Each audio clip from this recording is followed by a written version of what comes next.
For decades, Voyager 2 has drifted silently through the abyss, a forgotten messenger from humanity's past, gliding far beyond the influence of the sun, beyond the last echoes of our radio chatter, into the raw emptiness between the stars. It was never supposed to be heard from again. Not really. Launched in 1977, it carried no weapons, no protection, just our curiosity encoded in golden grooves and copper discs. It was meant to explore, to observe, and eventually to vanish. But then it did something no one expected. It spoke not in words but in data. A strange, erratic signal that cracked through the static like a whisper from another realm. At first, engineers thought it was just noise, a glitch. After all, Voyager 2 systems are over 40 years old. But as they began to analyze the frequency shifts, the signal distortion, and the intervals between bursts, something became terrifyingly clear. This wasn't a malfunction. This was deliberate.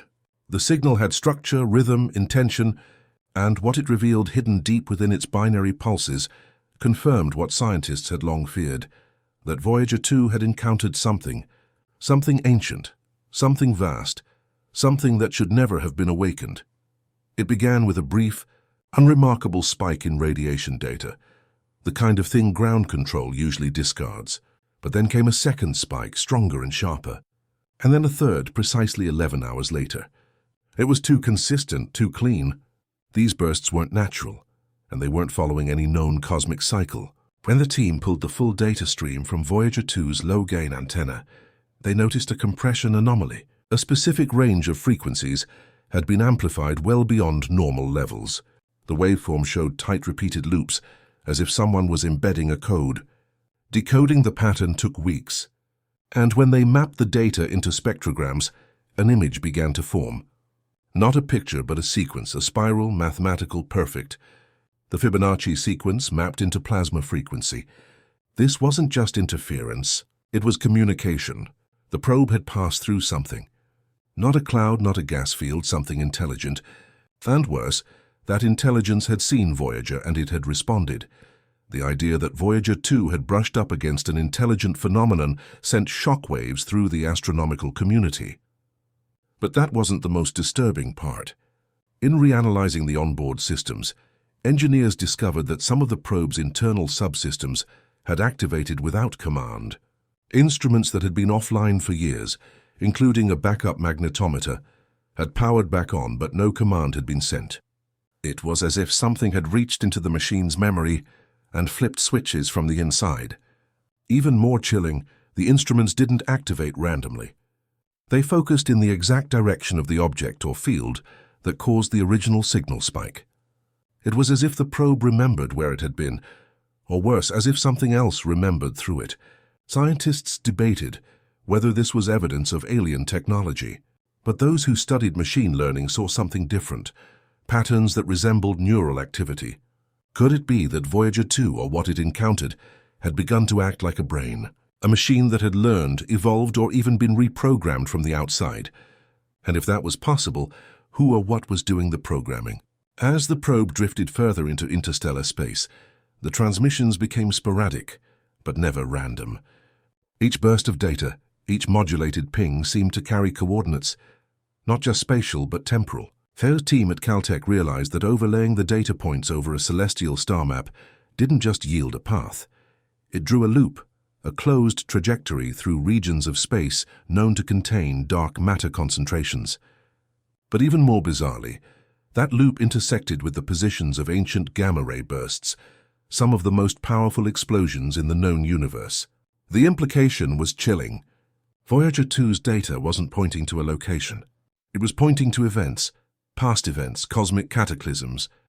It was as if whatever had contacted the probe wasn't just showing where it came from, it was showing what it had done.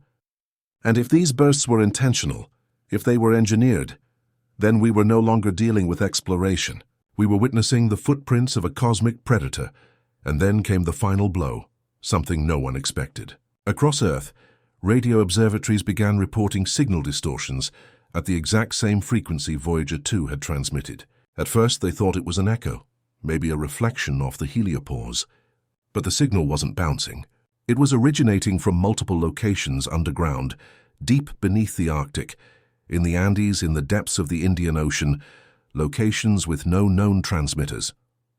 And yet the signal was there, exact in frequency, phase-locked and modulating in sync with the pulses Voyager 2 had sent just days before.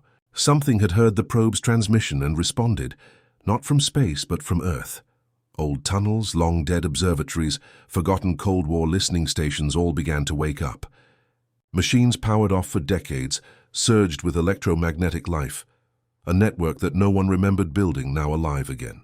What if Voyager 2 hadn't just contacted something out there, but had reactivated something down here, something buried, something designed to sleep until the stars aligned, until the signal returned?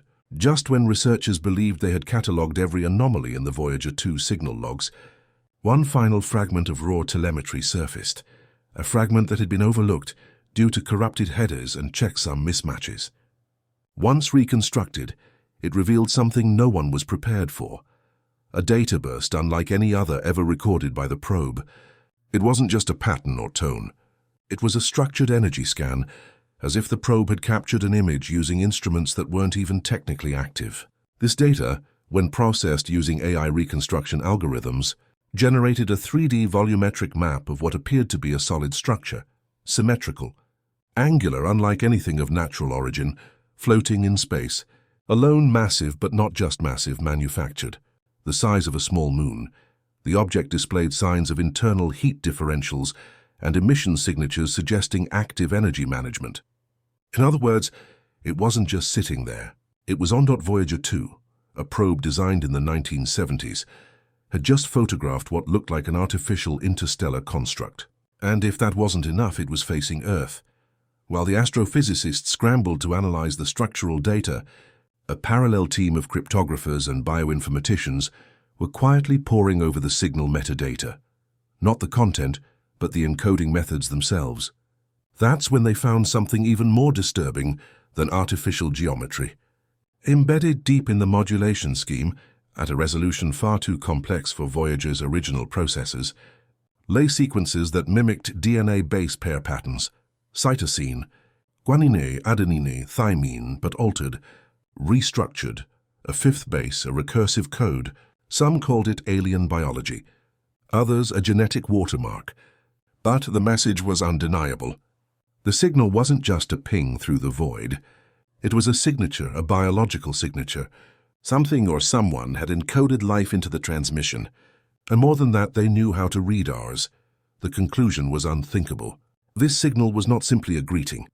It was a reply delivered in our own language, but twisted, enhanced, evolved. It wasn't just mimicking life. It was offering an upgrade. As word of the DNA pattern spread within classified science circles, a far more subtle revelation emerged from an unlikely place. A retired engineer working at the Deep Space Network had found a temporal offset in the probe's communication buffer, a delay in packet response that shouldn't have existed. Curious, he ran a phase analysis and noticed what appeared to be phantom signals embedded in the gaps between legitimate transmissions, signals that didn't come from Voyager 2 but were sent to it. Somehow, amid the silence of deep space, Voyager 2 had been receiving instructions, binary instructions, commands. But the source wasn't from Earth. These commands began weeks after Voyager passed the heliopause, suggesting that something out there had locked onto the probe's signal and started transmitting directives. What was most disturbing is that some of these phantom commands matched legacy NASA command protocols that had never been made public. Either someone had reverse-engineered Earth's control language, or someone had helped us design it in the first place. The final piece of this cosmic puzzle came when an astrophysicist at MIT overlaid Voyager 2's flight path with Earth's long-range outbound radar sweeps from the late 20th century. He found something unbelievable, an echo. A pulse had been bouncing back to us for decades, but it was so faint, so precisely timed to avoid detection, that it was only noticed now because Voyager 2 passed directly through it. That's when it clicked. The signal Voyager 2 detected wasn't random. It was part of a loop, an interstellar circuit. Earth wasn't just listening. Earth was transmitting.